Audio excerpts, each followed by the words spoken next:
waiting for one speaker.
Okay, welcome everybody. Good morning. It's still morning.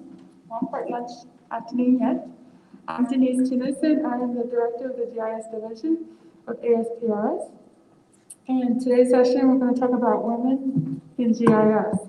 And my co-host is Amanda, and I'll have her introduce herself. Hello, I'm Amanda Everglade. I'm from the University of Georgia, the Center for Geospatial Research.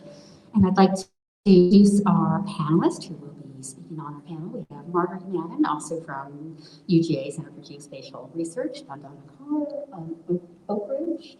And we have Denise, who has introduced herself from VA. Okay, I'd like to welcome Chris Parrish up to stage to talk a little bit about the Diversity, Equity, and Inclusion Committee.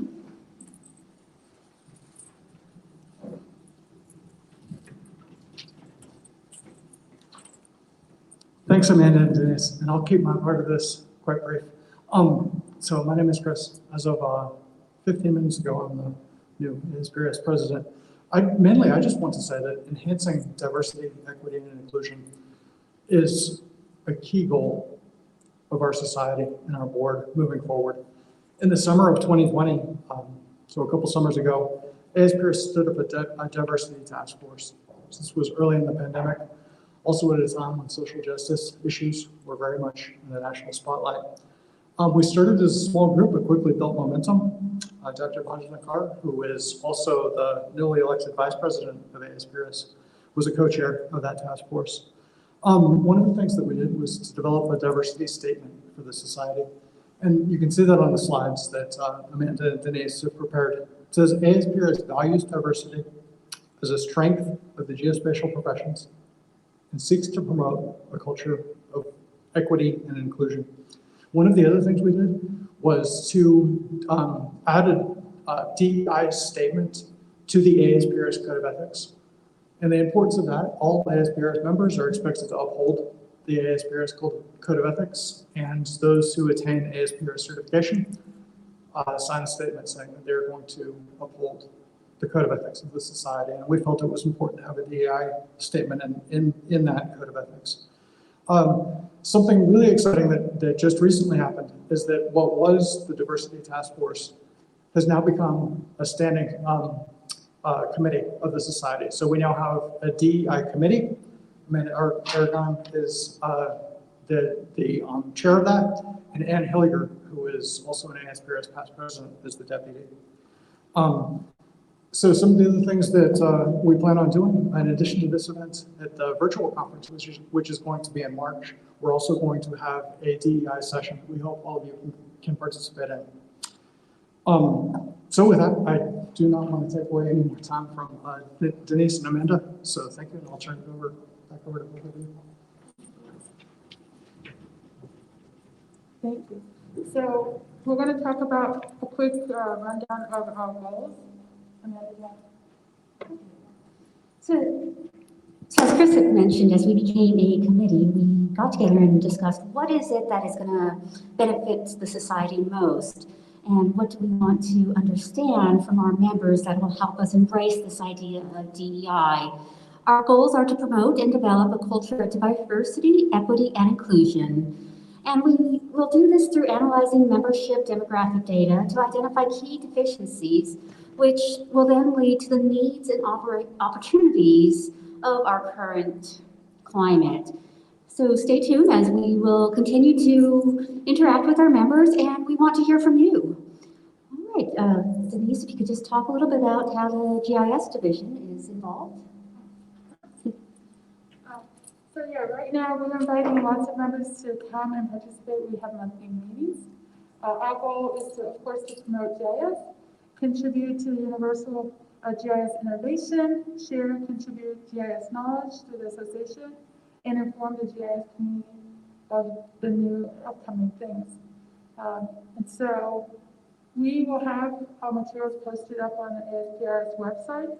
So we invite everybody to check that out as well. So how does the DEI committee interweave into the larger society? So as a committee, we report to the committee chair council, and as a committee, we also report to the technical division directors council, the TDC.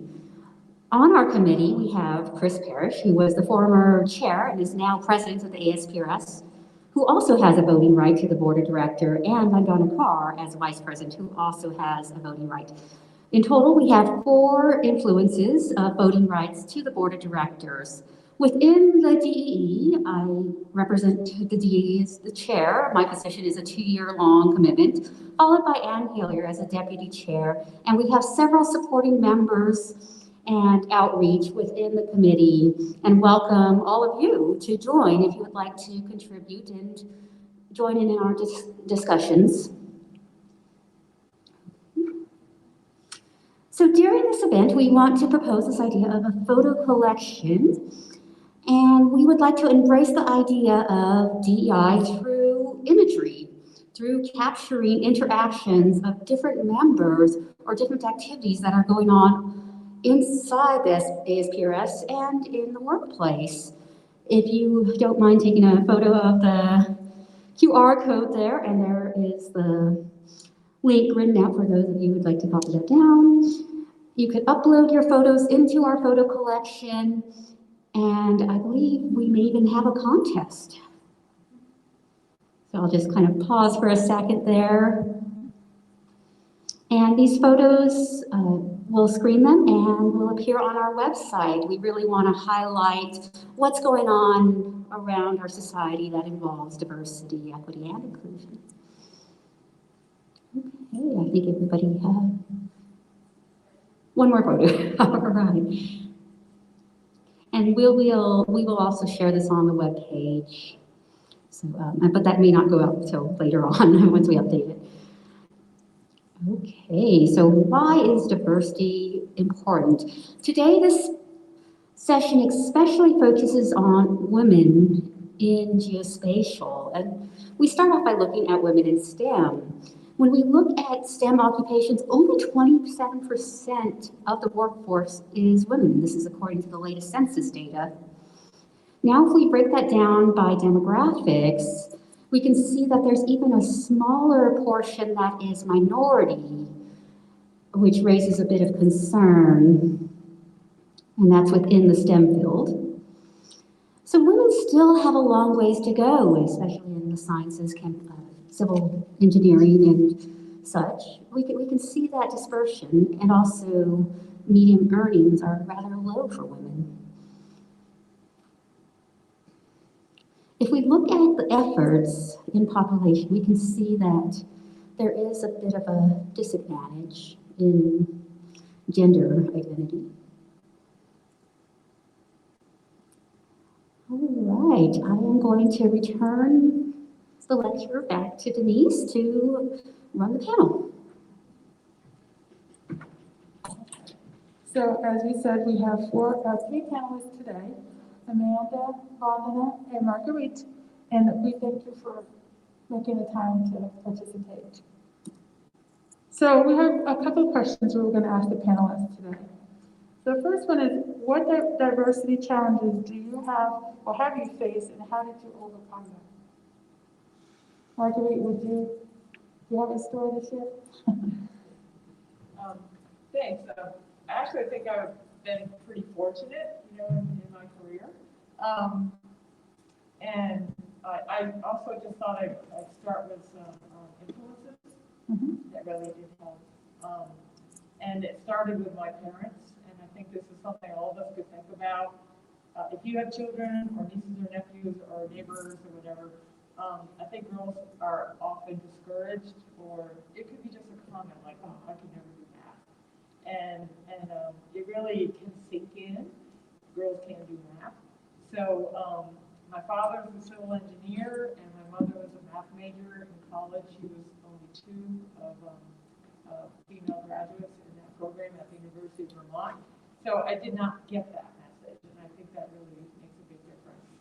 My father was an engineer, but also a land surveyor, so I started working with him when I was 11 years old, holding the rod, helping measure things, and so that really helped. I did face a little bit of a challenge when I graduated with a biology degree. My first job was working for a construction company. We were building a road from my hometown in northern New York to Canada. In order to get the federal funds to have the project, that company had to have a certain number of minorities. So I was one.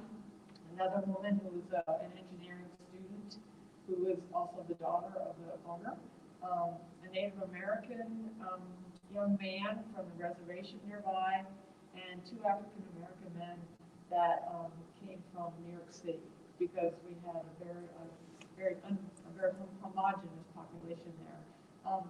I was, helping the engineering assistants. I got $5 an hour, and the laborers got $13 an hour. I was out on the road playing with cars, and people would stop and yell at me, "Why are you taking a job from a man who has to feed his family?" So I it wasn't horrible, but I did, that was interesting. There's some challenges being the only woman on a crew, and I worked for them for 2 years. But another challenge which I never really thought about was throughout my entire undergraduate career and my graduate academic career, I think I had one female professor, and that was in children's literature. So, but it didn't seem strange to me. It didn't even seem like it should be anything different. So I'm really glad that that's not the case today. And just, I think a huge influence was mentors that I had. So I was able to start doing research at the State University of New York when I was a sophomore, and it was a big project to map all the wetlands around Lake Champlain. I got to fly in the airplane to take the images and canoe in the wetlands to identify the plants, and just be involved in research, just changing my life. And then when I went to, well, actually it was my professor there who said, "You have to join ASPRS." So I did. In 1984, I went to Georgia to get my PhD and started working with Roy Welch, who was a past president of ASPRS. He started bringing me to ASPRS conferences. He was in ISPRS. I got to go to ISPRS conferences and workshops and symposia. So I think that's how we meet some of those challenges, is we mentor, we find a mentor, and that makes all the difference. And it did make a difference in my life. So. Thanks, Margaret. In my case, in India, you can imagine being a girl, you are told you can't do A, B, C, D, E. But I was fortunate. My family wasn't like that. My dad, he was a judge, so he pretty much pushed do anything you want so long you are successful. That's pretty much what he expects that you will stand by. When I went to do my undergrad in engineering, we had about 5% girls. Everybody was a boy, so in my classroom it wasn't a surprise. But the thought of not having diversity wasn't there in my mind, why that wasn't the case. Although I knew it's really odd that in India it's 50-50 male-female distribution, but the student group wasn't 50-50 at all. But I wasn't thinking a lot about it until later in my career, and then I went to do my other degrees. A similar distribution was seen. When I started my job here at University of Southern Mississippi, I was the only female faculty in the geography program to be of non-white. So you can imagine, but I never experienced any challenges there. But later I see a lot. One thing I learned, yes, there are challenges.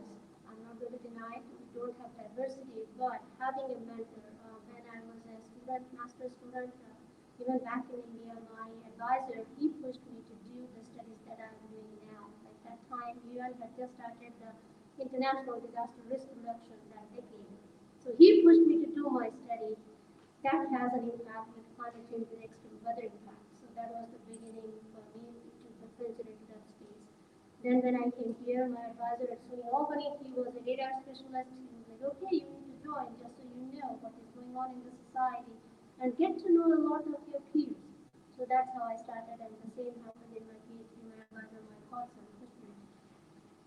Along the way, what I have found is you need to have a mentor, but that mentor does not have to be your primary advisor. It can be anyone. Anyone you meet through professional society can be a mentor who can give you the guidance you need to grow professionally, career-wise, and also establish those connections and networking so that you can move your job. You are going somewhere, you can find where you are going and what the resources are. It also allows you to build those personal connections that you can talk to someone to release your stress. Sometimes you don't know what the solution is going to look like because your immediate supervisor is not your friend. But that mentor may be one way for you to get those solutions that you can't easily find out. I also found you need to have a broad network. That's why participating in the society is a good way to get that network. That network includes your friends and families, but anybody in the professional world, that person can come from any discipline. But that person is a network for you to build the room that you need for professional growth. You also need to have a champion. That is something I'm learning now. Being at the national lab, I'm learning that discussion is happening a lot. We don't have a lot of female scientists at the lab. It's very low. We have 20% probably, and that number seems to be decreasing every year. We lose a lot of senior scientists. As you go up the ladder in senior positions, I see a lot less female. So there is a discussion happening. You need champions and sponsors who will stand by and vouch for you by nominating you for ABCDE. Often we don't get that. Your mentor may know the person, but your mentor may not be in a position to nominate you to get something. So you need to have a sponsor and a champion, and probably the society gives you that space to build those connections for sponsorship and championship. The last thing is you need to have male allies. Just because we are females does not mean that you are going to have a female who is going to be your mentor, your sponsor, your champion, or help you networking. That doesn't happen. You need the male allies so that you can bridge the connections. Otherwise, it's like, oh, I'm a female, therefore I need to look for females. No, you look for a mentor, irrespective of their gender. And often having a male allies allows us to understand how best to bridge that gap and understand what is going on the other side, what the thought processes are on the other side, which we don't get to see it. So those are some of the things that might take home message, and that's pretty much how I function, and that's what we are doing at the lab too, by building those kind of networks and mentoring programs, sponsors. That's what we are doing, and we have a Women's Alliance Council that allows us to do that, but it applies across the board.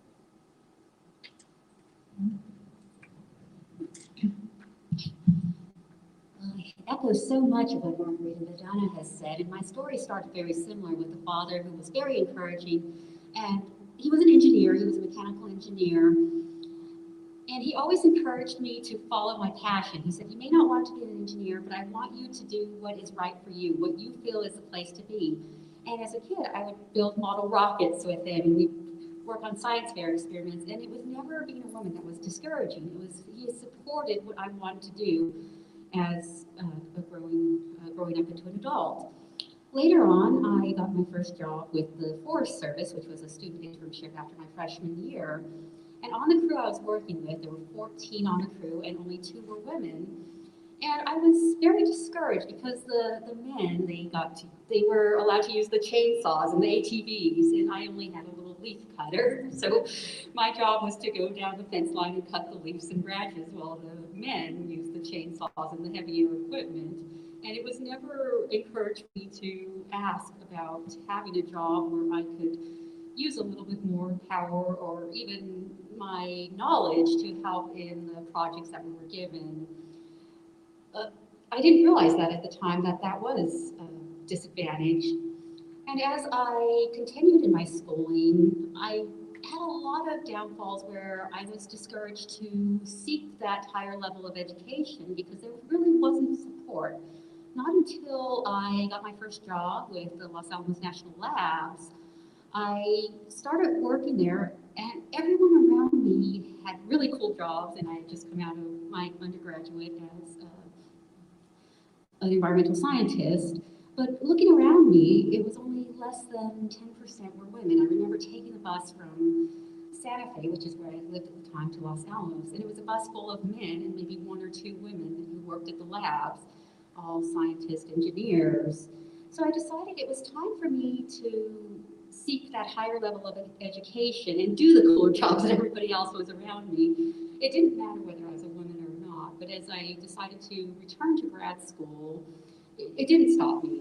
But I went to a university that didn't support what I was doing just because they didn't have the personnel or the knowledge base. So I took it upon my initiative to go to my first ASPRS conference because that was really the only place I could find, just doing a Google search and talking to other people in the field. They highly recommended going to an ASPRS conference, which is where I met Margaret and a few others who basically adopted me into their social network and helped me gain the resources to succeed and to move on.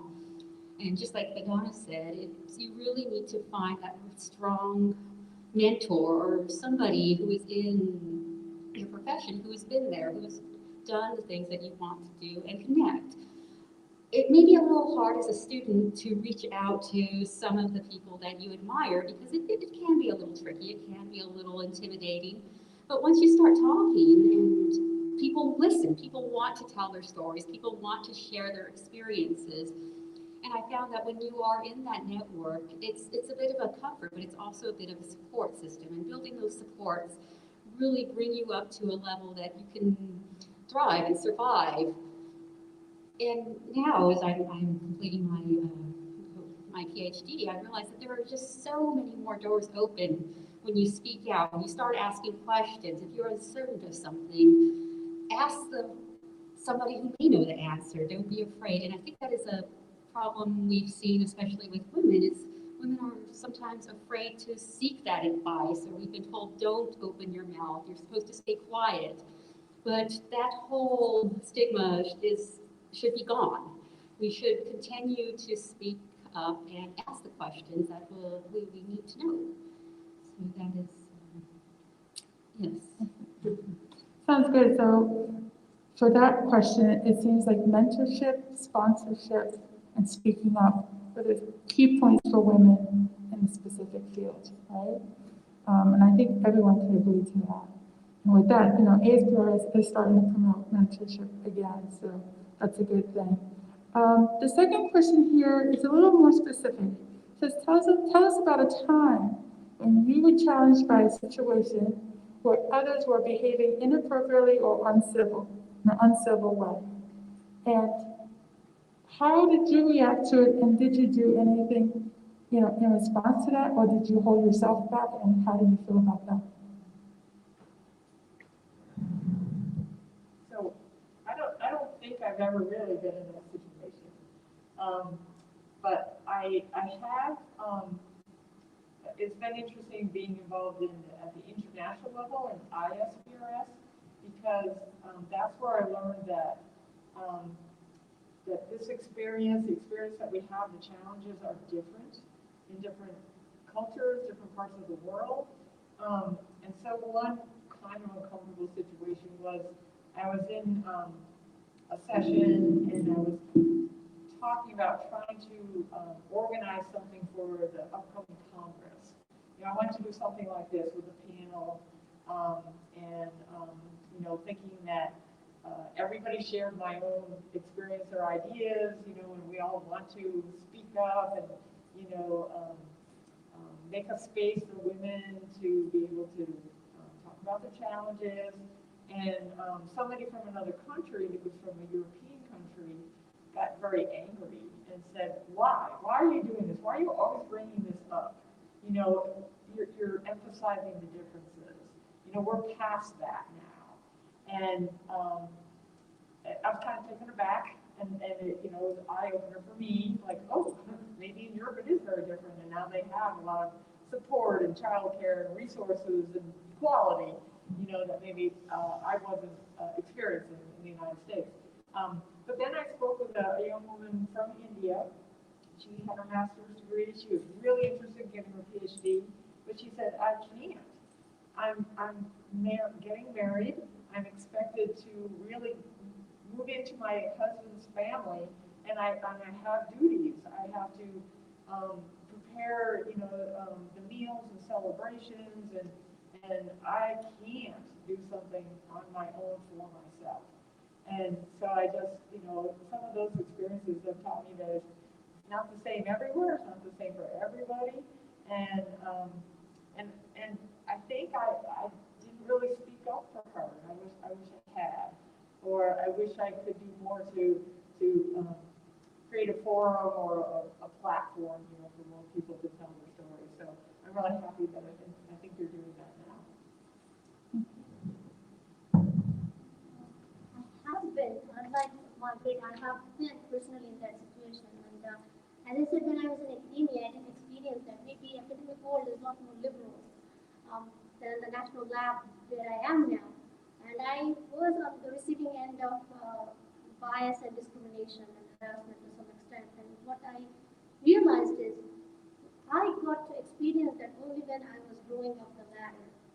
If I stayed put in one place and stagnant in terms of my career growth, then I'm under the radar. The moment I started climbing up and having my visibility, then it was seen as a threat to some of the senior people, like you are competing, which is not the case. The lab provides a space and platform for everybody to grow equally. So I had that experience, and I had gone around talking to senior people, including HRs, and these are my experiences. And that is not a good thing for the lab. If the lab wants to create that diversity, then they need to do something, or else I don't mind walking away from this job. And they had to do some action. But at the same time, we have the Women's Alliance Council, which is now recognized as an employee resource group within the lab. So it is not just for women, but we come together to discuss about what the problems are. It's not only the bias and the discrimination, but often you don't get the resources to grow. You don't get some kind of support that will allow you with your professional goals. Childcare is one other topic that we are actively discussing because we don't have a childcare nearby, and which is a problem for many postdocs who are incoming.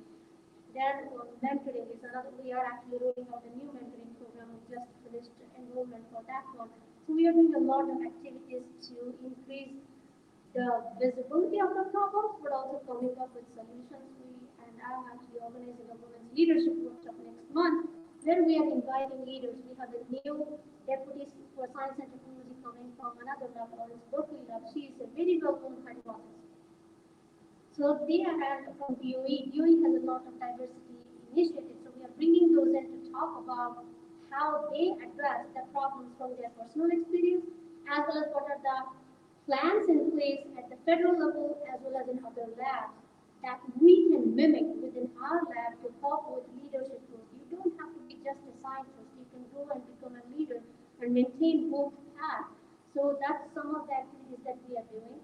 And at the same time, the council provides a platform for anybody to talk about the problems anonymously, so that it is not going to be released to HR or anywhere where it might come back to haunt you, kind of a situation. But it is a platform for all of us to come together, discuss about our problems and the solutions, how we addressed it, or we see, okay, this is a problem that we need to take it to the lab management. So we have some liaisons at the very senior management who also come to our meetings when we present and say, these are the problems. Do you have a solution for us, or you advocate for us to the lab management so we can have a discussion and be on the table to come up with solutions? So that's how we have been doing. But it comes down to one thing. We had to come up with a way to address the problem. Nobody came to us, actually, which is sad. I always say, as female staff, we have all the counsel and all those to come up with a solution. I don't see the male counterparts having these many meetings for their problems, but we have to do it. That's the only way, like speaking up, banding together so that you don't feel like an isolated incident. So everybody is discussing the problem. I might think, oh, I'm the only one who's experiencing like the experience I had. But when I talk to others, they say, oh, no, no, we have experienced similar bias and discrimination. That's when I realized, okay, I'm not an isolated incident. It is happening across the board when we were not speaking out. So coming together allows you to share your problems, but also come up with a solution that works for you. Or you might use some leverage from your network who can come and give you those solutions and help you establish those solutions. Thank you. Now, I have been the victim of harassment and other incidents, but rather than talk about the incident itself, I want to talk about the outcome of what happened when I spoke out. When I brought the situation to light and appropriately told the correct people, committees could be formed to address this. From this speaking out, other people came out and also voiced their opinions on the situation. And this had been something that had been ongoing for a while. Through other people had not been so boisterous about what was going on. So the first step is when you have one person speak out, there probably are other people who are experiencing the same problem, or other people who are too afraid that they can also become victim and harmed. And we see that repeatedly in incidents that happen. And I think being more aware and being more supportive and creating this network where the person who's a victim is not going to continually be harassed by the people they seek help from gives a positive way to move forward. And I've seen that happen where you can really embrace this idea and come to form committees, come to form groups and networks that can address those issues. It's, as you said, just bringing in people give you that advantage, that leadway to voice your opinion. Okay. So that result, it seems to me, what we need to address is recognizing that internationally and the U.S., there are different perceptions and different needs and different expectations in what's needed there when it comes to diversity and inclusion. So, like you said, the Indian girl versus the other member. And then second, I heard was be proactive and you can't wait for someone else to work for you. You have to be proactive. And third is follow the right procedures. In the U.S., a lot of companies have specific regulations and policies that you have to follow. And I find that sometimes people fall through the cracks because they didn't know or they missed the time. There's a certain time and certain policies that you have to meet. So keep that in mind when you face the situation. See what your company has in place for you. All right? Okay. So we have a couple more minutes. These are two questions. I think we're just going to ask one question and move on because I think I want to keep us on time and on schedule. So this one would be, I like the first question. What do you see as the most challenging aspect of working in today's remote sensing and geospatial industry?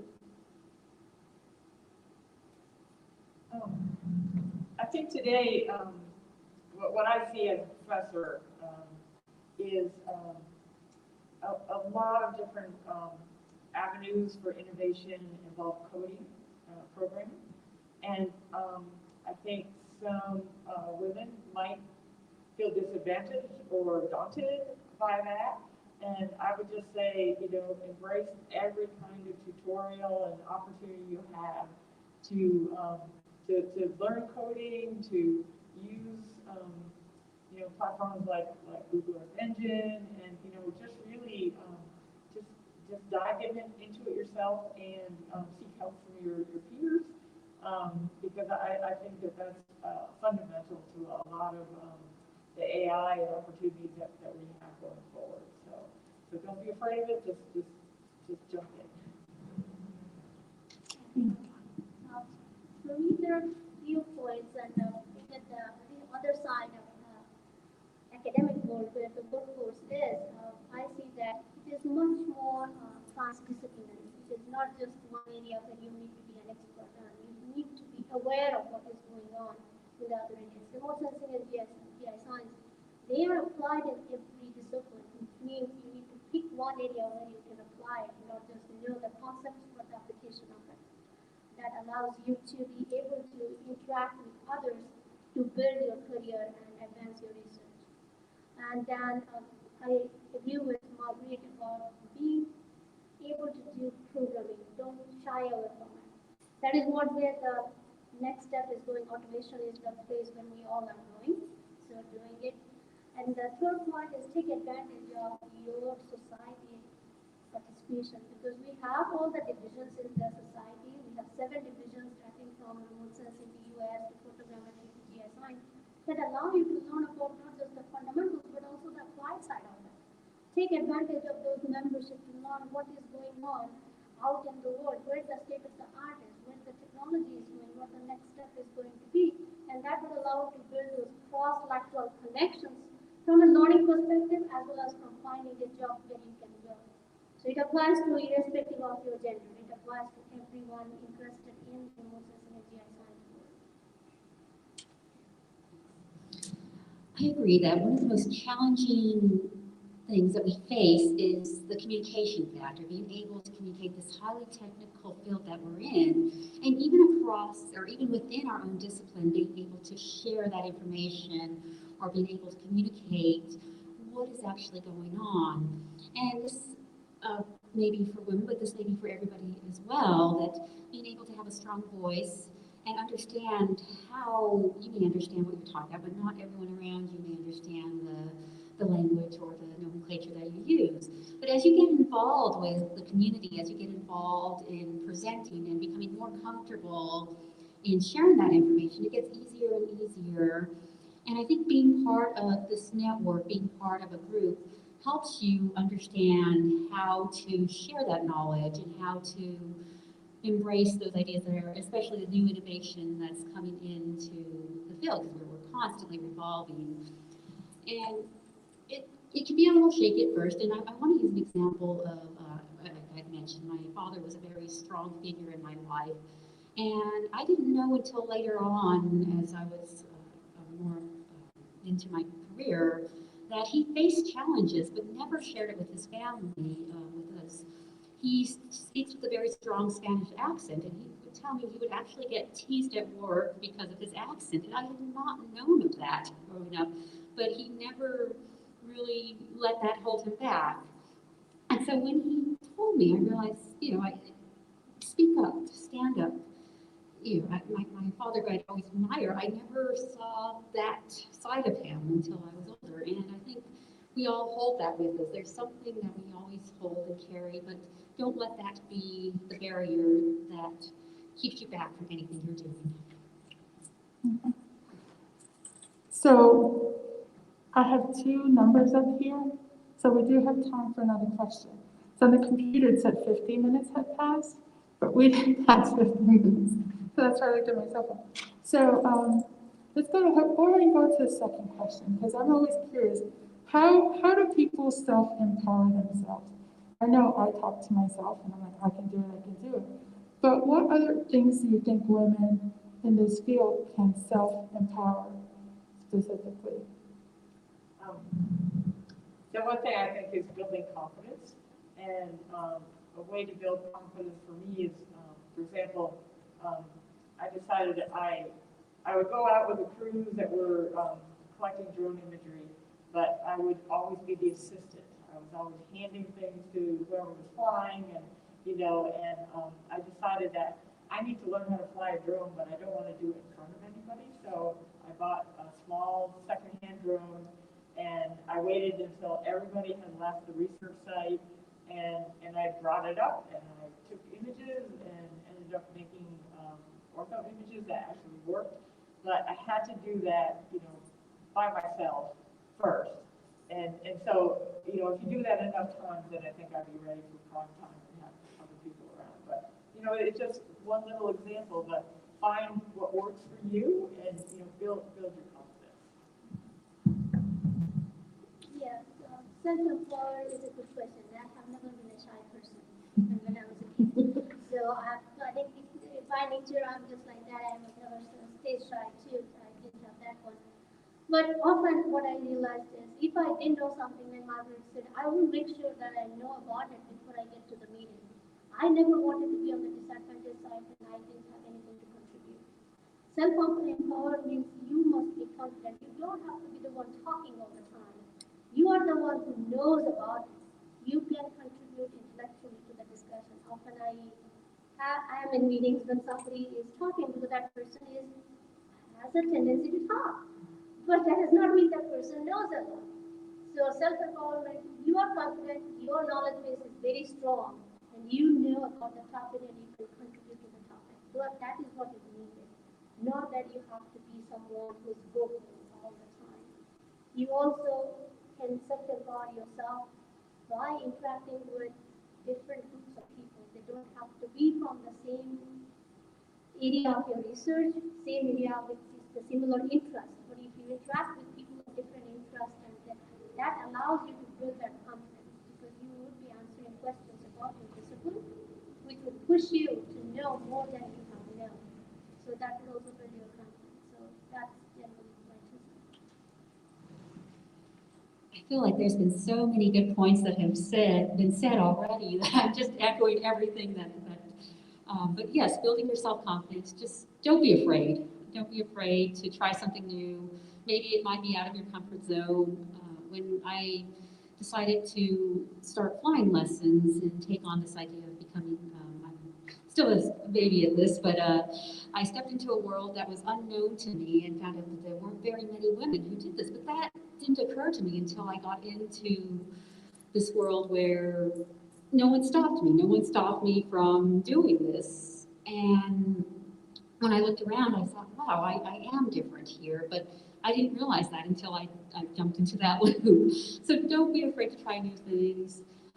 Find a mentor, an advisor, just talk to people. Everything we've said, I think, is a really good foundation to lift yourself up and support each other. Thank you. Define new things and build confidence. There are different aspects, and it seems for women in GIS, the strongest proponent is getting a mentor who can help you maybe build that confidence, help you to get where you need to go, or introduce you to something new. And it could be a male, it could be a female. It doesn't really matter. As long as you respect that person, they respect you. This question always gets me self-empowering because, like Rhonda, I'm very outspoken, very social. But sometimes there are certain situations you face, and normally, the way you would normally act, you don't know what to say, right? So what I was telling my kids was just think ahead, how will you react in certain situations? So if you're faced, like one of the questions before, if you're faced with a situation where someone's negative, you kind of already know what you're going to do. Meaning, you speak up when you can, right? And you tell yourself it's okay to speak up. But with that comes consequences, so you got to be prepared to accept, maybe being ostracized or being told you're a problem person. So it's what you're comfortable with yourself, right? So at this point, I'm going to have Amanda come and talk about the activities, but then we'll open the floor for questions. Okay?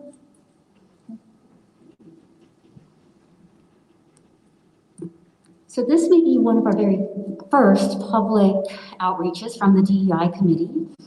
And I want to talk about activities. You've joined us for the Women in GIS session at GEO Week.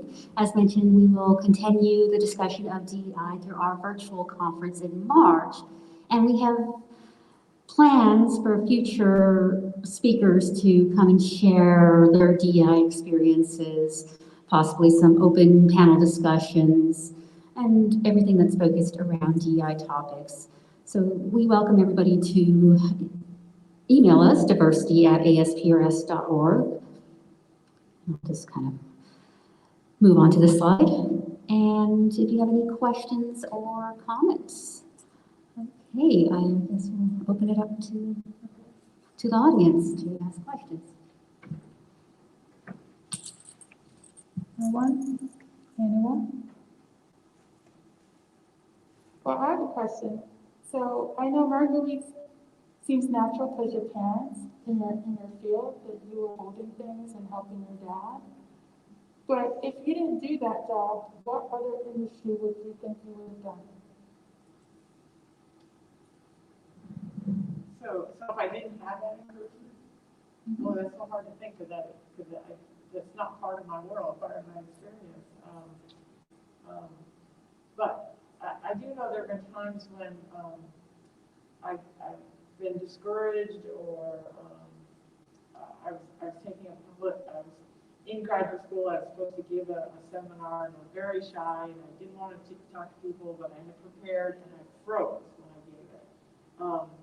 And then the next time I had to give a talk, I heard in the hallway, "Are you going to Marguerite's talk?" And the person replied, "No. You know, she gives a terrible talk." And I didn't go. And it made me mad. So, I mean, there are times that, you know, maybe I didn't get encouraged, but, you know, that was a good response. When my daughter wanted to get into nursing school, and she was told by the counselor that you don't have the grades for it, you're not going to, even though you got an A, you took that human anatomy class in the summer, so that wasn't that hard, you weren't doing other things. And she called me in tears, and I said, "You proved him wrong." And she got into 3 schools. So there are times when you just have to, you know, let the adrenaline flow, and you know, sometimes you get past that barrier, that self-doubt. Rhonda, I have a question for you. What industry in GIS or remote sensing do you think is more inclusive for women? This is a good question. I sincerely don't know. At this point, all the industries have their own issues, but one thing I can say, everybody is making an effort to make it more inclusive. I think that's where we are at. What was happening before, everybody knew about the problem. I think in the past few years, we have started talking about it a lot more than we did in the past. Although NSF will publish all the STEM education, what the percent distribution, so on and so forth. I think we are in a good position. I feel positive that we can make it much more inclusive as we move forward in every discipline, be it academia, be it public sector or private industry. That discussion is happening. Everybody is aware of the fact that we need to be much more inclusive and bring everybody to the table, not because of their gender or racial bias or diversity, but rather the intellectual diversity is needed, which can come from a male, it can come from a female, it can be from any race. So I think it is becoming much more positive. The one place where it is a little more inclusive probably is academic world, as opposed to the other side, but other places are much more cognizant that we have to go in that direction. And Amanda, a question for you. You have a new challenging, besides your PhD, which I know is really tough right now, but new challenges are going to come towards you, right? What do you think, as a woman, do you think you have to prepare for certain experiences or certain outreach programs or things like that that you might have to do if you go to your private industry or in your business? Yes, I think it's a bit of a challenge having kind of breaking loose into a world that is a bit of a big tank out there. But I believe that having support, again, we always go back to that support network, that support system, people to talk to, and looking at the brighter outreach of where things are going. I think back to my very early beginnings, geospatial wasn't on my radar when I started college. When I was a teenager, I used to volunteer at the zoo. I always thought that I was going to go into animal care or animal medicine. And as I started to learn additional information and take more classes, I realized that really wasn't what I wanted to do. And so I want to say, going into something new, just be open to learn, be open to explore, open to accept that you always have a plan, but your plan may change, and respect that, and be open to evolve with the time that's ahead. Well, I think what we wanted to let everybody know, the slides will be more, we'll have more parts of the slides to share information. They'll be uploaded into the ASPR's website for each of each committee and division. So if you want to have more information or you would like to contact, the contact email is there. And you sure no one has any questions? Yes, ma'am.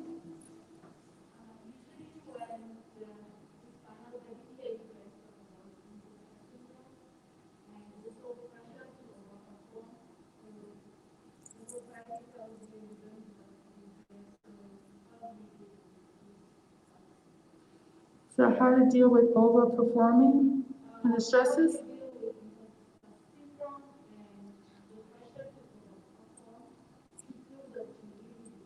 Deserve it. That was a great question. So, imposter syndrome is other people expect more of you and you don't think you can deliver. You're not at that level.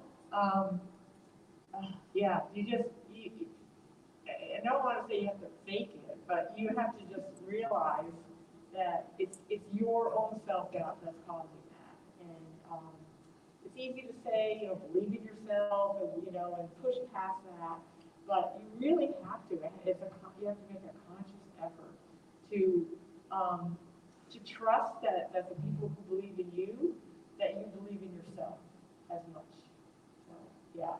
And talk to other people. Talk to other, I think especially women suffer from this, but it could be anybody, and talk to others who might feel that way. Yeah. I'm glad you brought that up. Yeah, thanks for bringing it up. We have a lot of discussion. I never heard imposter syndrome until I came here and I heard it. What are you talking about? I have no idea what you're talking about. So, which is really unfortunate in that say I always believe in myself and I go with my confidence. But I agree with you, Margaret. Imposter syndrome often is the self-doubt that makes you think like somehow I don't belong in this place, somehow I don't know what I'm doing. But at the same time, when you talk to someone who can either validate your self-doubt or is going to give you a different response that make you realize you belong here. But the other thing that goes with the self-empowered question, it is a self-empowerment. You have to believe in yourself, and if you become a mentor to someone else, you are establishing that confidence in you where you won't be asking yourself, do I belong here? No, you are mentoring someone, which means you have something to contribute to that discussion in that field. And that builds your confidence, means you will start to not doubt yourself and that imposter syndrome is not going to come. But it is, again, it comes down to you believing in yourself and establishing those connections where you can answer. You have to validate first to yourself before somebody else validates, otherwise you may not believe the other person either. Yes, one thing I find with imposter syndrome is you start to compare yourself to other people. You start to compare if you're at the same level as everyone else. What are they doing that you're doing differently? And are you as efficient as they are? And that's something that we need to break. That's something that you really need to acknowledge that you want to set your own goals. You're put yourself first rather than look at what others are doing around you. Don't compare yourself to others. Just look at what your goals are and what's going to satisfy you in your main frame. Success isn't really built on what others are doing or where you stand, but how comfortable you are within your own being, within your own existence. So rather than gauge yourself in that way, just yes, look to your. I can just add one more thing. I think we're all thinking professionally in our careers and academia and everything, but for me, I faced a challenging time in my personal life, and maybe it was a distraction, but I decided I had been a runner. I had done long distance runs and marathons, but I had never done a triathlon. So I decided that was a challenge I was going to do, and I was scared to death. I trained swimming, I trained cycling, but to actually be part of a competition and you have all these people around you just heading for the water, people are like running over you and swimming over you. But it was a physical thing that I did that I didn't know if I could do it or not, and at the end, it built confidence, it made me feel like I was physically stronger, and so therefore maybe I could do other things in my life. So, I went on to do a lot of different triathlons. I haven't done them in a while, but that cliche, get out of your comfort zone, push yourself to do something, set a goal, taking flying lessons, that really helped me a lot. Just to add one more point, I think that imposter syndrome hits, like Margaret said, more to girls and females, mostly because we are told we don't belong. We are not supposed to be doing these things.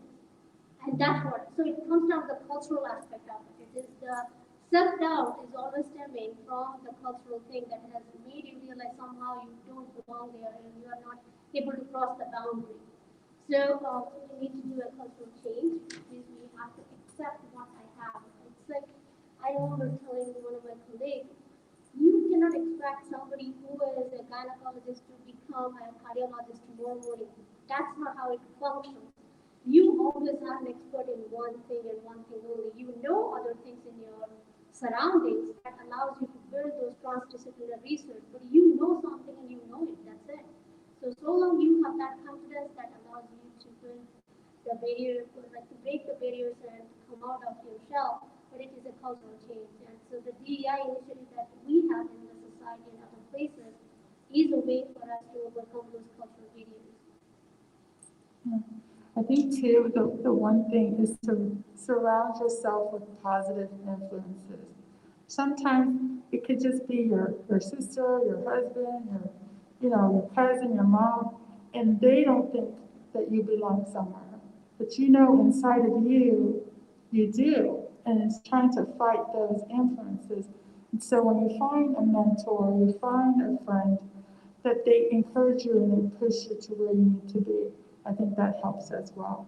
So I think that's a good end. But so any other questions?